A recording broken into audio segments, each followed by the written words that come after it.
What is up, you guys? Welcome back to another video. My name is Chris, as always with me, Liam. Today, we are diving into Mayfair Witches, Season 2, Episode 5. It was a good one. Before we do, don't forget, we now have a Patreon where you can become a member of the G-Spot community for as little as a cup of coffee. You'll get early access to videos, you'll get a video shout out, and if you decide to become a premium member, we give you even more access as well as a cool poster and some other cool things. But a little cup of coffee, you can become a member, and we really appreciate you guys' support. It really helps with video production, getting more gear, really making these things awesome for you guys. So, you guys a lot. And without any further ado, let's dive in to the episode. What did you think, brother? I kept thinking the whole time back to one of the commenters who was talking about how they put Julian in such a negative light. Yeah. So that was like, holy shit, they're actually showing a decent side of him now. Yeah. So, notice I said decent. He's portrayed by his family to be this cruel, evil, manipulative person. We did see signs of complete manipulation, narcissism, cruelty even, but he's a very joyous dude too. Like, he was having fun. He was laughing, like he was playing games. Like, I think he's more of like a nefarious, like joyful, like almost Joker style evil than what I was originally painting him as. But yeah, not exactly. I think because of that comment, maybe our minds started going that way too. But the way he was originally teed up and portrayed by his family is not the same person we got, which is, I think, leaning more towards the book version of him, which is only like based on the comment, what I would think. Yeah, I agree. We got to realize that Ortland has a brother too. Ian, that we never knew about. He didn't even know about it. It was erased from his mind. Yeah, and the guy who erased it's now dead too. No, they said that they thought it was him who erased it, but then they mentioned there's no need to do that because they have the T, and all you got to do is put the name in, and you forget everything about that person. But that dude's still dead. Oh, he dead. He dead. He real dead. Yeah. Was it Albrecht? Albrecht, yeah, something like that. Yeah. Aldrich, yeah, something like that. Okay, when he died on the steps, right? He died. He gazed him down, right? The whole time I'm thinking, you're making so much more work for yourself. I also had the same exact thought. I'm like, why would you spread the blood everywhere? Like, Yeah, that's makes no sense. But a big cleanup. it's also what, like fairy tale land? So yeah, and it's not in like the real world, right? It is, but Well, the way they were describing it was like it's like a protected magical place. Like it's like separate. is this another WandaVision? I don't know. It could be almost like the sub-dimension that like Julian's living in, right? Maybe there's like, it could just be that it is like a place in Scotland, right? And it's just old and there's a castle there and it has like a magical barrier that protects it. But the way I was perceiving it is more like it's a place you can go to. Like you have to have magic to travel there. No, okay, I didn't see it at all like that. I just thought it was like, you know how they talk about the secret societies and stuff, how they've got these weird little camps all over America? Yeah. That's what I was just thinking of as, is just a secretive place that was erased from general history books and is just protected by locals. That makes a lot of sense. I mean, That's all I out of it as when they were there. maybe because of the way this episode was and we were in two different planes of existence, I just kind of associated with another different plane of existence. And Rowan, when she's there with Julian, she ends up getting split in half. Yeah, her emotions and her intellect. I thought that was very fun. That was, yeah. I enjoyed that. This is one of the first episodes, aside from what, episode 2 or 3 of the season? No, it had to have been 2 of the season, where I was like, oh, this is good again. It has moments, right? It has these moments. And then he'll give us a whole episode where it's like, oh, did I just sit through that? But anyway. Well, as you mentioned, talk about what Aaron said. Yeah, so watching this episode this morning, my wife is like listening in, not really paying attention. And in this episode, Rowan is explaining to Lark about who Lasher is. And basically, in a nutshell, is like, he's my lover and my son, and like all like, and my wife's like, did she just say lover and son in the same sentence? I'm like, yeah. And then I had to pause it and explain, like, he's a demon spirit and like all these different things. So at least I believe he is. I'm not really sure exactly what he is, because I understand that at one point he was human He was like a priest of some sort. He was killed because he remembers praying in an old church or castle. Then he gets killed. And then at some point, Suzanne, as a witch, brings him back and bonds him, but he's not human anymore. He's like a spirit, powerful entity. So is he a spirit? Is he a demon? What is he? Whatever he is, he's magical and powerful and directly bound to the Mayfairs, but I don't know exactly what he is. And I'm also curious, why they fucking call him Lasher? If Ian, when he saw him, called him Ashlar. Isn't that just like a Scottish version of the same thing? It's not an ambigram when you can rearrange the letters. Can't remember what it's called right now. I know what you're talking about, though. But that's all it was. It was the letters were in different order. Yeah, I don't know. I'm sure if anybody who's read the books may understand a little bit more and can give us a little bit of insight without giving it away. Why do they call him something different? Is that important? So we also we learned that Julian was the person who tore out those pages for this fantasy land that we got to see, which was pretty green, lush farmland. But in the flashbacks of Cortland, we got to see a whole darker side. And man, he was obsessed with those shoes. Yeah, there was a lot of talk of appeasing the older gods in this episode and like sacrificing. And they, sheep all the way up to that young girl who gets sacrificed. And they were like having a competition to see who could appease these older gods more. And we've never referenced Lasher as a god. So there's entities that are even more powerful than Lasher somewhere that we have not been introduced to yet. Could he be like one of the miners? I don't know if he's godlike. No. I think he's just a really powerful spirit of some sort. Might be demonic, but He's got good in him too, though. like that's the thing. Like I think he started off as like a man of the church, like a man who was like out there doing good and helping others. And through whatever ritual or however he died or whatever those circumstances may have been, he ended up being captured or brought back as this spirit. And really, he's just power. He does what the person he's bound to is desiring, right? And when he got brought back, Suzanne, who was the main witch at the time, her desire was revenge, to like stop everybody from killing her, to like kill what was he? The guy of the church, what do they call him? Not a crusader, but he was like a witch hunter basically for the church. Yeah. She wanted them all dead, so that's what Lasher did, right? So I don't know I think he is just a manifestation of the power, like whatever that person wants. I don't know if he's evil. Although he's supposed to be the antagonist of the series, so I guess he is supposed to be evil. Yeah, I don't know. That's an interesting way to look at it, though, for sure. I'm just working it through my head based on everything we already know. Yeah, But I want to know for you, Yeah. in that scene where they were appeasing the gods, that I honestly was thinking that Ian was dead because Cortland killed him because of what he did to the little girl. Interesting. That's what I was thinking until they revealed that he's still alive and Yeah. stuff like that. I was like, oh, fuck. Okay. I was expecting that to be like Cortland actually showing something, and that's what Julian erased. Yeah. Was the reason he erased it was the little girl Well, when and killing his brother. Cortland's like trapped with Julian, right, and like feeding him and like basically like doting on him that whole time in that scene, he says to him, all you need to do is sit back, others are going to take care of it. And we just associated that with Aldrich and the Telemasca and like all of that. But lo and behold, man's got a whole secret family in Scotland who, Ian is running right now, his other son, and much more evil plan on that side. So you think Ian is just as strong as Julian? He knows enough about the secret place, obviously. He got to keep his memories around it, and he's running that area.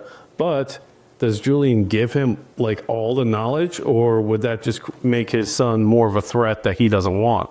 He's weird on this. So here are my thoughts. Julian has no power right now, right? Because he has no connection to Lasher. That's why he's trapped there. Otherwise, he would have been back already. So he's trapped in this place where he can exist and not die fully, but he has no real power.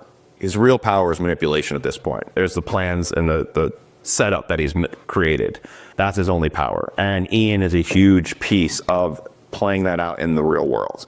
Now, my guess is that Ian also has no real magical power. He is powerful because he is smart and evil and cunning and all the things that can make him powerful. But I don't think he has magic. What I think is going to happen is we're going to find out that working with Ian all along to steal Lasher's power or take Lasher's power somehow so that Julian can come back. Okay. Ian's just a pawn. It's really Julian who's going to be the person's trying to do it all. Theory, not founded anyway, just a thought. And that he'll actually end up dying. Lasher will end up giving his power to Julian temporarily. That's probably be the end of season 2.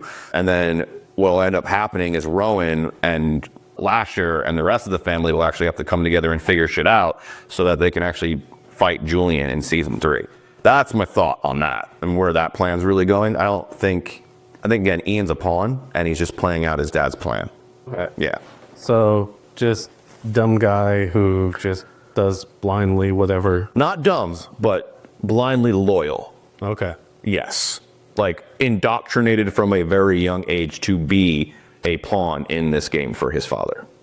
And devoutly believes he's doing what he needs to do. That's what I believe. Okay. Let us know what you guys think in the comments, because that was a pretty big, long theory, and there are a lot of places where that can go wrong. So I'd love to hear what you guys think. So Rowan and kind of what we call him ex-boyfriend? Lark. Yeah. Yeah. So they're working to create this little remedy thing, but obviously it didn't work. He cut himself with the tool. But what if it just didn't work? Because I feel like they hinted towards it. Yeah. Or at least slapped you in the face with it, saying like she's split in half. Maybe that's why it's not working. So is it going to work after she is whole again? Yeah. They didn't readdress that also, is what I'm getting at. I think that there is going to come a time, and I'd love to hear your theory too. I think there's going to be a time where that comes back up, where Lark, because Rowan's intellect was separated from the situation. So you're hearing Rowan's intellect talk about what it should be and how it could work, but she's not in the room. So they're trying to figure that out without her directly influencing it, because only her emotions are in the room at the time, right?